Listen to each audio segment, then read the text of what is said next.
అందరికీ వందనాలండి. ఈరోజు మనం ధ్యానాంశంగా అపోస్తల కార్యము 2వ అధ్యాయం 42వ వచనం చదువుకుందామండి.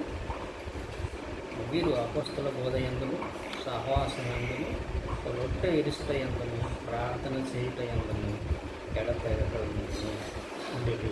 వీరంటే కదా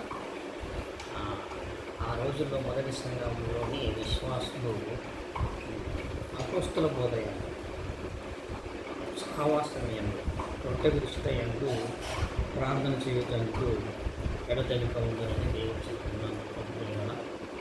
ఇలా ఈ విషయాన్ని గమనించుకోండి. మనము అపోస్తల బోధయందు మాత్రమే ఉన్నాము. రెండు, దేవుడు అనుగ్రహించిన సంఘంతో సహవాసం.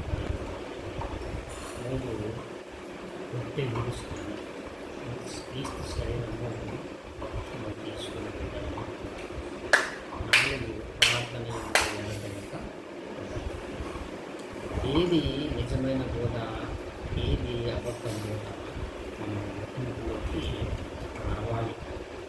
రెండుగా, ఎవరితో సహవాసం చేయాలి, ఏది నిజమైన సంఘము అన్న విషయం మనకు ఖచ్చితంగా తెలియాలి.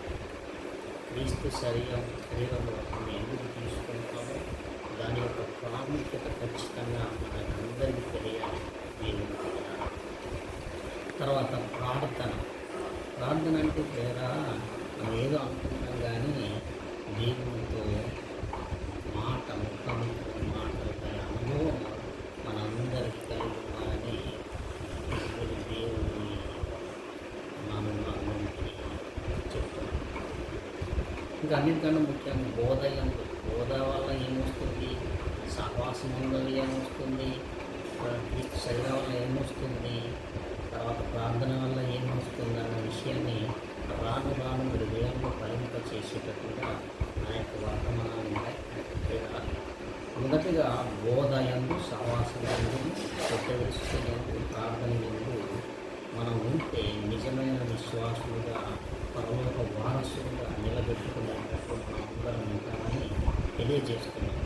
ఇది ముగింపు కావాల్సేలా ఇక్కడ నుంచి ప్రారంభించాం. ఇది క్రీస్తు సైనికులుగా తయారు చేయడానికి ఈ యొక్క ధ్యానాంశాన్ని పెట్టి ఉన్నాం.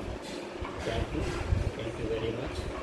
ఈ స్తోత్రం, ఈ వాక్యము మీ హృదయాల్లో ఫలించాలని ఆశపడుతూ ప్రభువైన యేసు నామములో కోరుకుంటున్నాను.